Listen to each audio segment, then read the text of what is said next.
प्यारे बच्चों, आज हम आपके कक्षा 9 का जो आपके बुक चलती कृतिका, उस कृतिका का जो सेकंड लेसन है, पहला लेसन अपन ने पढ़ लिया था, उसका आज जो सेकंड लेसन है वो शुरू कर रहे हैं। मेरे संग की औरतें, ये मृदुला गर्ग के द्वारा लिखा गया पाठ है। मृदुला गर्ग जो है वो एक बहुत अच्छी लेखिका हैं हिंदी साहित्य में, और उनका ये पाठ है। उन्होंने अपने आसपास जो स्त्रियां थी, जो औरतें थीं, उनके स्वभाव, उनके गुणों का वर्णन इस पाठ में किया है। तो इसको आप ध्यान से समझें। मेरी एक नानी थी, ये मृदुला गर्ग पाठ लिख रही है ना, तो ये अपने बारे में लिख रही है ना। मेरी एक नानी थी, जाहिर है, पर मैंने उन्हें कभी देखा नहीं।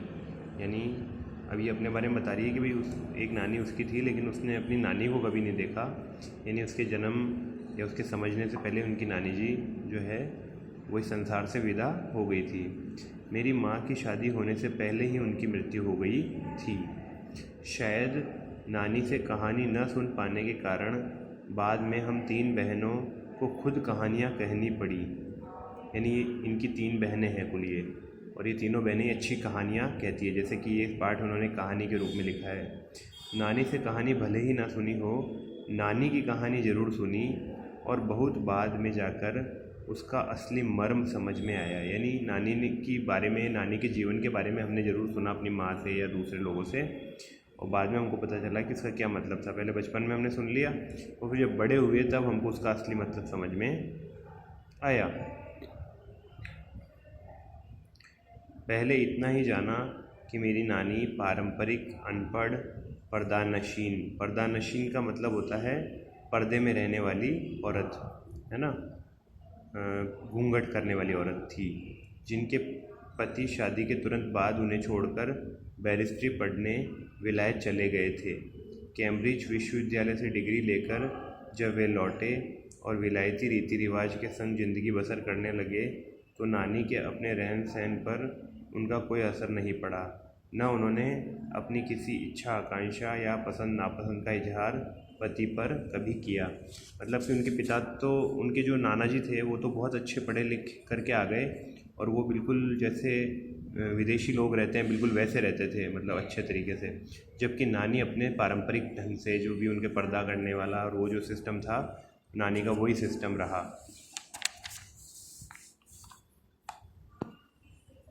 पर जब कम उम्र में नानी ने खुद को मौत के करीब पाया, तो 15 वर्षीय इकलौती बेटी मेरी माँ की शादी की फिक्र ने इतना डराया कि वे एकदम मुँहजोर हो उठी। नाना से उन्होंने कहा कि वे पर्दे का लिहाज छोड़कर उनके दोस्त स्वतंत्रता सेनानी प्यारेलाल शर्मा से मिलना चाहती है। यानी पहले तो वो पर्दे में ही रहती थी, है ना, लेकिन जैसे ही उनको पता चला कि वो अब मरने वाली है, उनकी नानी को कोई बीमारी हो गई थी, तो फिर उनकी एक बेटी थी, यानी कि जो लेखिका है उसकी जो माँ थी, जो उस समय 15 साल की थी, उसकी अब उसको शादी की फ़िक्र होने लगी। किसको? इस लेखिका की नानी को, है ना। सब दंग हैरान रह गए। जिस पर्दानशीन औरत ने पराये मर्द से क्या, खुद अपने मर्द से मुंह खोलकर बात नहीं की थी, आखिरी वक्त में अजनबी से क्या कहना चाह सकती है ना। पर नाना ने वक्त की कमी और मौके की नज़ाकत की लाज रखी।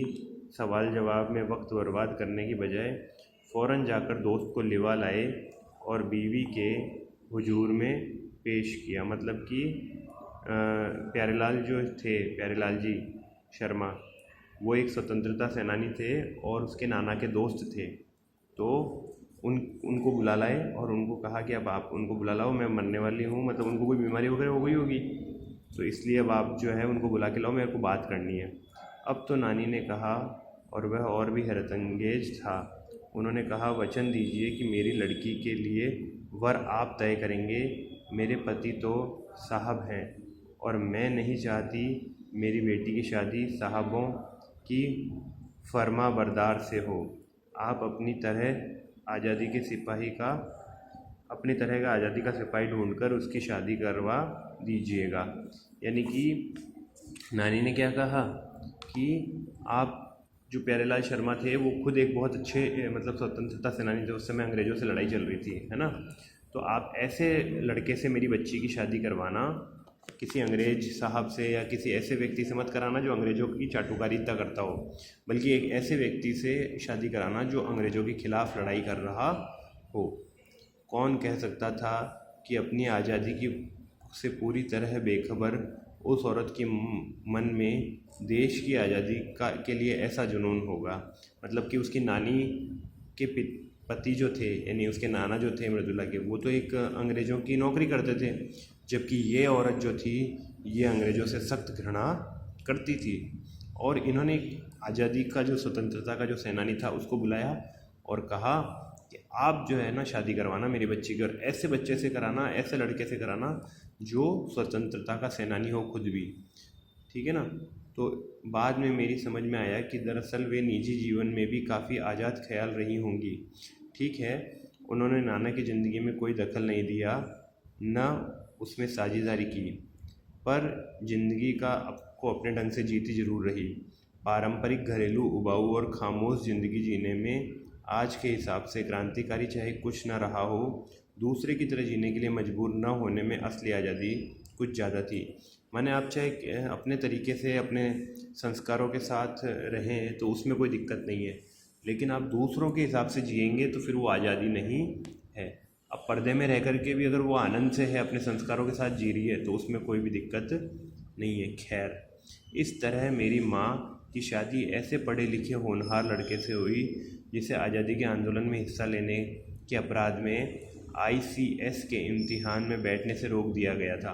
उस समय में ICS का एग्ज़ाम सबसे बड़ा एग्ज़ाम होता था जो अंग्रेज करवाते थे, और इसके बाद जो सेलेक्ट होता था बच्चा ICS में, वो कलेक्टर बनता था, जिला कलेक्टर।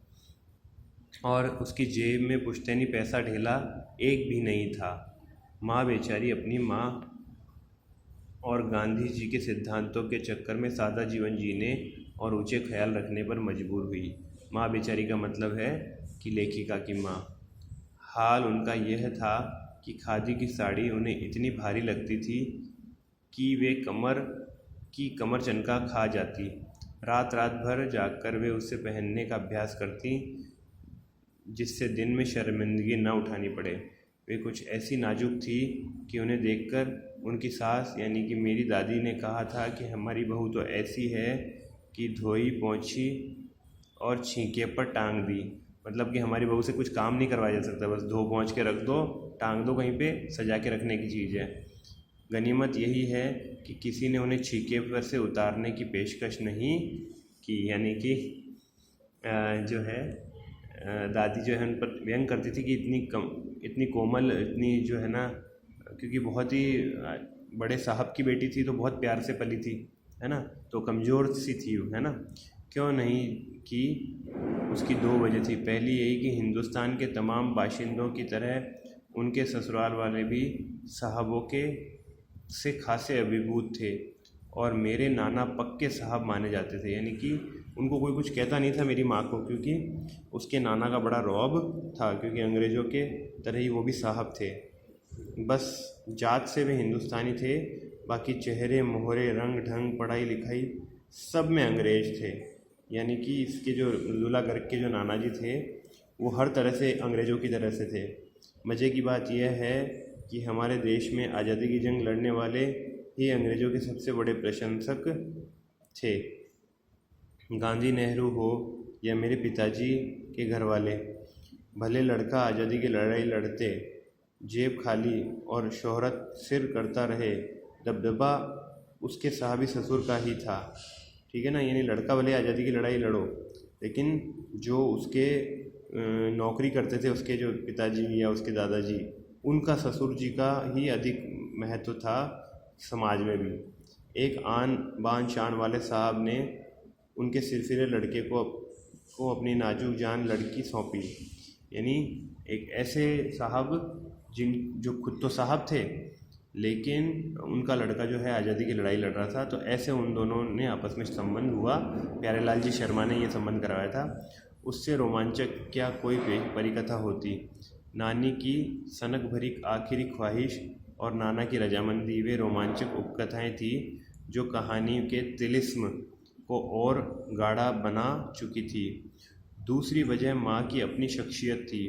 उनमें खूबसूरती, नज़ाकत, गैर दुनियादारी के साथ ईमानदारी और निष्पक्षता कुछ इस तरह घुली मिली थी। यानी कि अब मृदुला गर्ग जो है, जो लेखिका है, वो अपनी माँ के बारे में बता रही है कि वे उनमें क्या क्या गुण थे। एक तो वे सुंदर थी, नज़ाकत और गैर दुनियादारी, यानी दुनियादारी के जो तरीके होते हैं उनसे थोड़ा अलग, ईमानदार थी और निष्पक्ष थी। इस तरह थी कि वे पारिजात से कम जादुई नहीं मालूम पड़ती थी। पारिजात का मतलब होता है एक विशेष प्रकार का पेड़ जो स्वर्ग में उगता है।